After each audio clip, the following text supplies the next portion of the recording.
I'm Abbey. And I'm Lenka. And we're Lights, Camera, English. And today I'm going to ask Lenka all about her first impressions of England.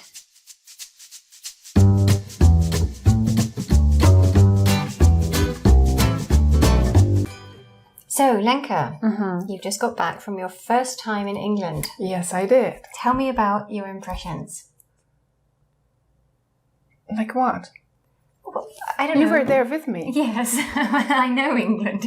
But, what did you notice? What stuck out to you? Was it, I don't know, the interesting architecture, the people, the food? I know. Okay. Everybody spoke English. I know, it's not that it was unexpected. Okay. Or surprising. Yeah. But it made me realize that I live in a bilingual environment. That is a default for me. Because I work in English, I read in English, I watch TV programs in English. But then when I leave house, everybody speaks Czech. Right. And I speak Czech. And I speak Czech to my kids mostly. But I am used to switching between English and Czech. And then when I was in England, I didn't have to switch. Everything was in English. Right.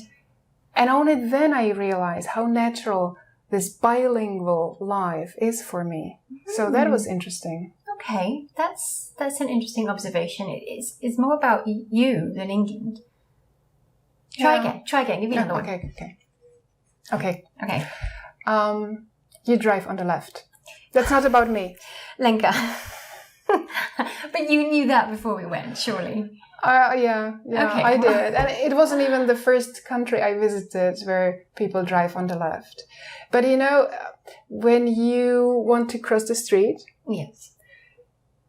you look to your left. Automatically. And then the car just whizzes past you and you're like, and then you're confused and you're like, left, right, left, right, and then, Abby. That's why they have, the notice on the zebra crossing that says "Look right." Look right, yeah, signs. Actually, that was one observation. Okay. The signs in England are so very different from the signs we have here. Different colour, different shape, different height. They're in English. Oh God!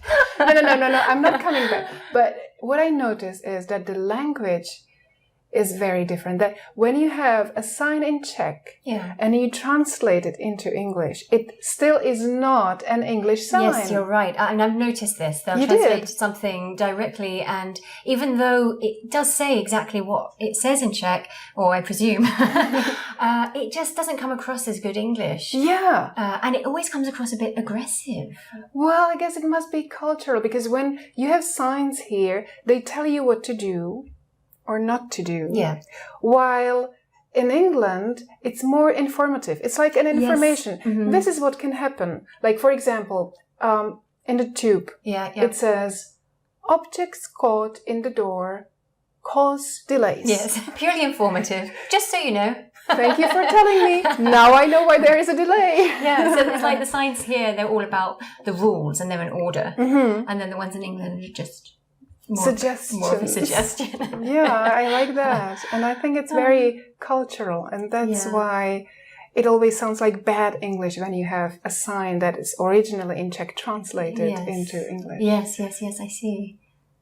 Okay, well, despite them being very interesting observations, they're very you. They're very specifically you. Yeah, well, I travel to learn more about myself. Okay, that I accept that. That's a good reason.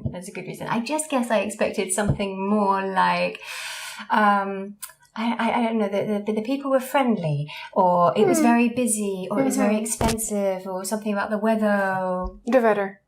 Okay. Yes, absolutely the weather. England, the country where it never rains. Lenka. It didn't. It was a heat wave. It's not normal weather. I've told you what normal British weather is. Well, anyway, this is how I will remember England forever. Oh, well. All right. So that was it. Don't forget to like our video And subscribe to our channel for more great videos. And if you want to download the transcript, lesson notes, or some extra goodies, then head over to our website.